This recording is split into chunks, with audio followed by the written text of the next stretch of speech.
Dan Illman, Mike Beer, race number 11 at Woodbine on Woodbine Mile. Saturday is the Grade 1 Northern Dancer Turf. $300,000 is the purse. We're going 1.5 miles on the spacious E.P. Taylor turf course. Bet the race, bet the card with a DRF Bets account because you get a great deal. 300% deposit match. Deposit 50, bet with 200 at bets.drf.com. Let's take a look at the field for the Northern Dancer Turf. Carded as race number 11 for $300,000. The number 5 is Hawk Bill, who was the runner-up in this race at 3-5 last year. Hawk Bill has blinkers off, but the cheek pieces come back on, so he'll still have his headgear.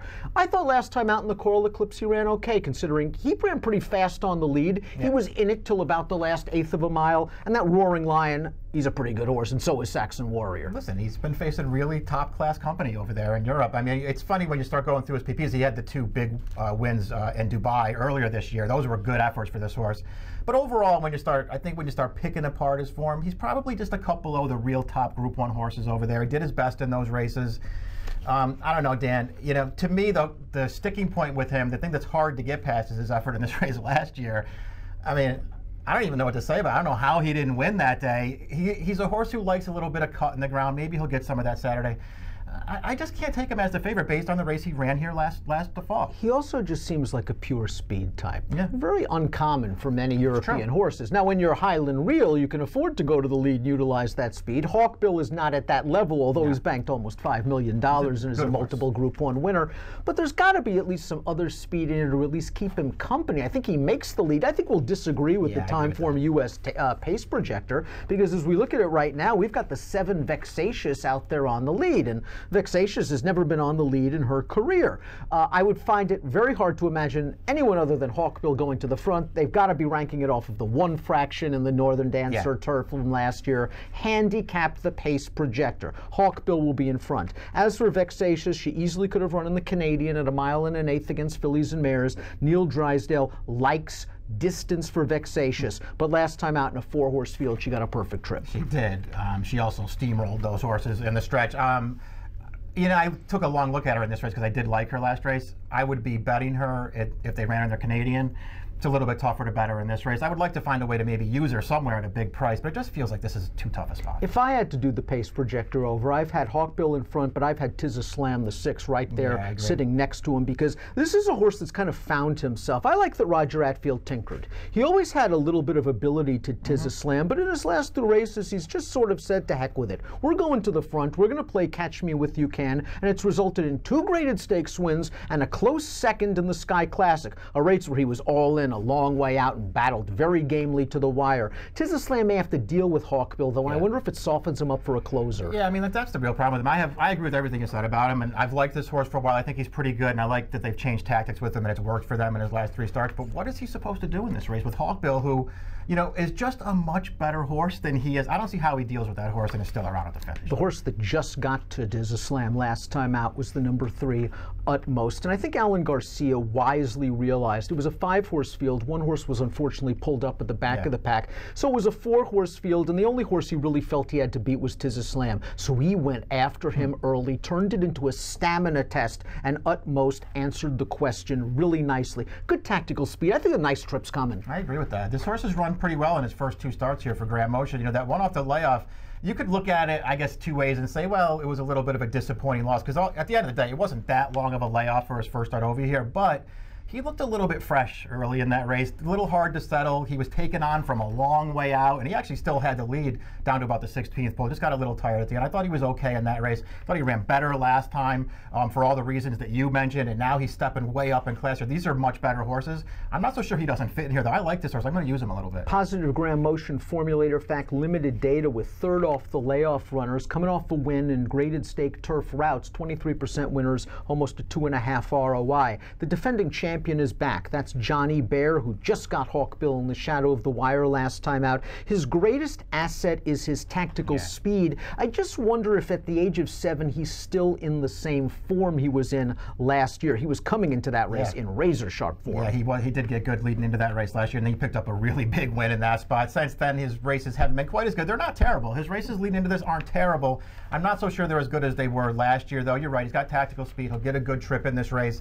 You know, it's hard to just dismiss what he did last year. He beat Hawkbill, and Hawkbill's the horse to beat again this year, but I just wanted to go in a different direction. Let's talk about one of our favorites, the trouble-prone number 10, Patterson Cross. He has shown the ability to win a race like this. He ran 3 triple-digit buyers in the beginning of 2017. Unfortunately, he was injured, and perhaps he hasn't come back to that form, but he just seems to find trouble each and every time. I thought he had trouble too back when he got beat a length by call provision, finishing in some traffic. Last time out, my formulator notes in the Johns Call had him 4 wide bid in the final turn, checked hard in between when one paced late. This is a horse that just needs a trip. I don't know. I think I've given up on him, but at 10-1 on the morning line, I'm kind of scared to give up on him. That's what I was going to say. At 10-1, I'm really not going to sit here and take a position strongly against him because I know he's good enough to win. I personally feel like since he endured that long layoff off of that series of good races early last year, I don't think he's come back quite as good as he was when he left. I'm with you on his race 2 back. I thought he had, I don't want to call it a tough trip. I just felt like he had a tricky trip in that race. There was a very slow pace. He couldn't really close the gap. He wound up behind horses late in the stretch. And I don't think he was winning, but I think he ran well. I hear what you're saying last time, Dan, but really, was he winning that race? I mean, he was wide on the turn. The winner came from last and wider than he did. He had his, to me, he had his shot at it. And when he got steadied late, it was already clear that he wasn't winning in that race. I still like him as a horse. I think he fits well in this field. I don't really believe in him anymore. At 10-1, I would find a way to use him, but I don't love him in this race. English Illusion, what a claim. They took this horse for $45,000. They ran him in the Halton, a restricted stakes race, and on the backstretch and entering the turn, he was never losing. No. He was just cruising up to that field, and he won in solid fashion, and he earned a career best buyer speed figure by a large margin, a buyer that if he repeats it puts him in the mix. Call me dubious that he'll do it again. Yeah, I feel the same way about him. I respect what they did with this horse off the claim. He did win nicely last time, and of course he beat Johnny Bear. There's nothing wrong with that, but I just feel like they're taking a big chance here, stepping him up against a way better horse. Seeking Albert was 4th in this race last year as a 3-year-old. I thought all in all it was a really good performance, but then he went on the shelf. And he's come back and he just hasn't shown the same pop. He's finished behind several of these horses. They're putting the blinkers back on, hoping to wake him up. I mean, his races so far this year just basically give him no chance. And as you say, he's already run against a couple of these horses in his last 2 races, and he hasn't even been close to them. I don't know what's going to make the difference. Maybe it will be the blinkers going back on, but he needs to turn it around quickly. Perhaps Market Off will show a little bit of pace as he did 2 starts back. I don't think he's as fast as Hawkbill or Tis a Slam, but he does have tactical ability. Really, the class question is the major concern here. I mean, this horse has just been mired in the 2X condition, and now he's going against legitimate graded stakes horses. Yeah, I mean, I tend not to put anything past Michael Maker when he shows up in races like this, but this horse just looks like he's in way too tough here. Here's our top pick. We agree. In the Grade 1 Northern Dancer Turf, we like Mechtal for Graham Motion. This horse was a Group 1 winner in France. It wasn't 1 1/8, and I think there is a little bit of a question still about distance for him, but he was put in the Arlington Million in his North American debut, the Joe Hirsch Turf Classic. He didn't run very well, but they were tough spots. Motion put him away. They brought him back off the layoff in the Nijinsky. No pace. He had to swing wide turning into the stretch. He made a good strong run at Tis a Slam, who wired that field.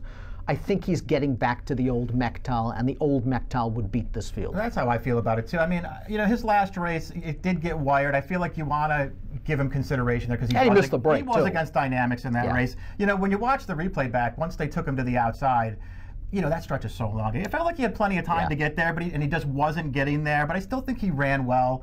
The Turf Classic, I don't know what to say about it, but there's a layoff after that. I actually felt like his Arlington Million, would he finish 10th or 11th in there? I know Frankie Dettori came in there. I think he gave him a terrible ride in that race. I don't think that performance is as bad as it looks on paper. I just feel like he might be better than these horses, Dan. 7-2 on the morning line for Mechtal. We're hoping for a little bit of pace up front. He's our top selection. Mike's going 1, 3, 5, 7. I'm going 1, 5, 10, and 9 in the Grade 1 Northern Dancer Turf, one of several stakes races on Woodbine Miles Saturday. Bet that card with a DRF Bets account. You will be rewarded with a 300% deposit match at bets.drf.com. Approximate post time for the Grade 1 Northern Dancer, 6:36 Eastern. Good luck.